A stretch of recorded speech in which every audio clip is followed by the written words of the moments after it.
నమస్తే, నేను Aslam seed@plants society ప్రెసిడెంట్ని.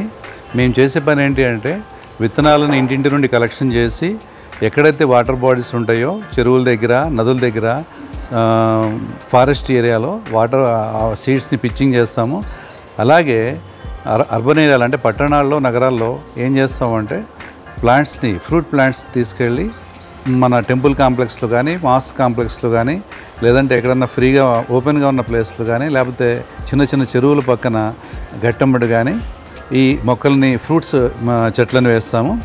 మా ఉద్దేశం ఏంటి అంటే భారతదేశంలో పళ్ళనిచ్చే మొక్కల ప్లాంటేషన్ని పెంచాలి అనేది మా ఉద్దేశం. Thank you. మీరు మాకు చేయవలసిన సహాయం ఏంటి అంటే నో డొనేషన్స్, నథింగ్, ఏమీ లేదు. మీ ఇళ్లలో ఏదైతే పండ్లు మీరు తింటారో వాటిలో మిగిలిన గింజలను డస్ట్బిన్లో వేయకుండా తీసి పక్కన పెట్టి మా నంబర్కి కనుక మిస్డ్ కాల్ ఇస్తే మేము వచ్చి మీ దగ్గర నుండి కలెక్షన్ చేసుకుని వెళ్తాం. Thank you. ఒకసారి మా ఫ్రెండ్స్తో కలిసి నేను కాళేశ్వరం వైపు ప్రయాణం చేస్తున్నప్పుడు నేను కొన్ని కోతుల్ని ఒక రోడ్డు పక్కన చూశాను. అవి మా వెహికల్స్ని, మా కార్ని అట్లా చూస్తూ ఉన్నాయి. అంటే వాటి కళ్ళలో నాకు ఏం కనిపించిందంటే ఆకలి బాధ కనిపించింది. ఆకలి బాధ అనేది చాలా పెద్ద బాధ. అది మేము కూడా మా చిన్నప్పుడు దాన్ని అనుభవించున్నాము. కాబట్టి దీనికి ఏదైనా ఒక సొల్యూషన్ ఆలోచన చేద్దాం. ఎందుకంటే వాటికి తినడానికి ఆహారం లేకపోవడం వల్లే కదా అవి రోడ్డు మీదకి వచ్చి వెళ్ళే ట్రావెలర్స్ దగ్గర నుండి ఆహారాన్ని ఎక్స్పెక్ట్ చేస్తూ అట్లా రోడ్డు మీద చూస్తూ ఉన్నాయి అని చెప్పి, ఒకవేళ మనం ఈ ఫారెస్ట్ ఏరియాలో కనుక ఫ్రూట్ ఇచ్చే, అంటే కాయలు ఇచ్చే, ఫలాలను ఇచ్చే చెట్లను కనుక ఎక్కువ పెంచగలిగితే వీటికి ఆహారం అందుతుంది కదా అనే ఒక ఆలోచన వచ్చింది. అయితే ఇది ఆటోమేటిక్గా జంతువులకే కాదు మనుషులకు కూడా వర్తిస్తుంది. చాలామంది ఫుడ్ గురించి బాధపడేవాళ్ళు మన సరౌండింగ్స్లో చాలామంది ఉన్నారు.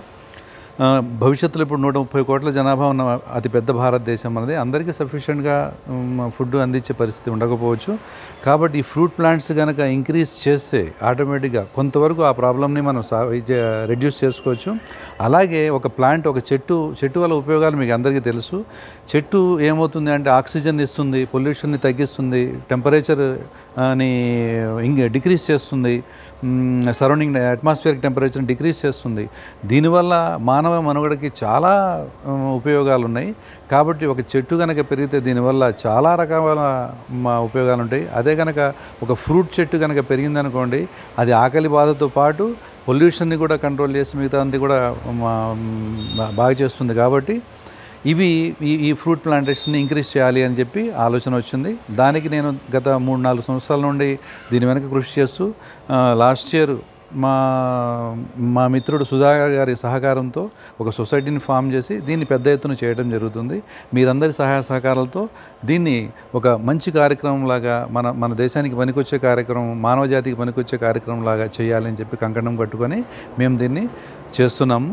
ప్లీజ్ మాకు సపోర్ట్ చేయండి. మీరు చేయవలసిన పనుల్లో కూడా మీ ఇంట్లో ఏవైతే మీరు తినే ఫ్రూట్స్ కన్జ్యూమ్ చేసే ఫ్రూట్స్ సీడ్స్ ఏవైతే ఉంటాయో ఆ సీడ్స్ని మీతో పాటు ఉంచుకొని మాకు కనుక కాల్ చేసి మేము వచ్చి మీ దగ్గర కలెక్షన్ చేసి తీసుకుని వెళ్ళి ఎక్కడైతే వాటర్ బాడీస్ ఉంటాయో ఆ వాటర్ బాడీస్ ఉన్న చోట మేము ఆ సీడ్స్ని పిచ్చింగ్ చేస్తాము. అవి మొక్కలు అవుతాయి, తర్వాత వృక్షాలు అవుతాయి. వృక్షాలు అయ్యి భవిష్యత్ తరాలకి ఫ్రూట్స్ ఇస్తాయి అనేది మా ఆశ, ఆలోచన. మీరు ఈ కార్యక్రమానికి సపోర్ట్ చేసినందువల్ల పర్యావరణాన్ని రక్షించిన వాళ్ళు అవుతారు, పర్యావరణం పొల్యూషన్ని తగ్గించిన వాళ్ళు అవుతారు. ఇది దైవ కార్యము. మీ సరౌండింగ్స్లో కూడా మీరు ఫ్రూట్ ప్లాంటేషన్ని పెంచడానికి ఎంకరేజ్ చేయండి. అలాగే మీ సరౌండింగ్స్లో ఉన్న ఇళ్లలో ఎవరైతే ఉంటారో, మీ టెనెంట్స్ ఎవరైతే ఉంటారో వాళ్ళందరి దగ్గర కూడా సీడ్స్ని వాళ్ళు డస్ట్బిన్లో వేయకుండా వాళ్ళు జాగ్రత్తగా చేసేటట్టుగా చేసి మాకు కనుక ఆ సహాయాన్ని కనుక మాకు అందిస్తే మీరు ఈ పర్యావరణాన్ని రక్షించిన వాళ్ళలో మీరు కూడా భాగస్వాములు అవుతారు. ఇది దైవ కార్యం. Thank you.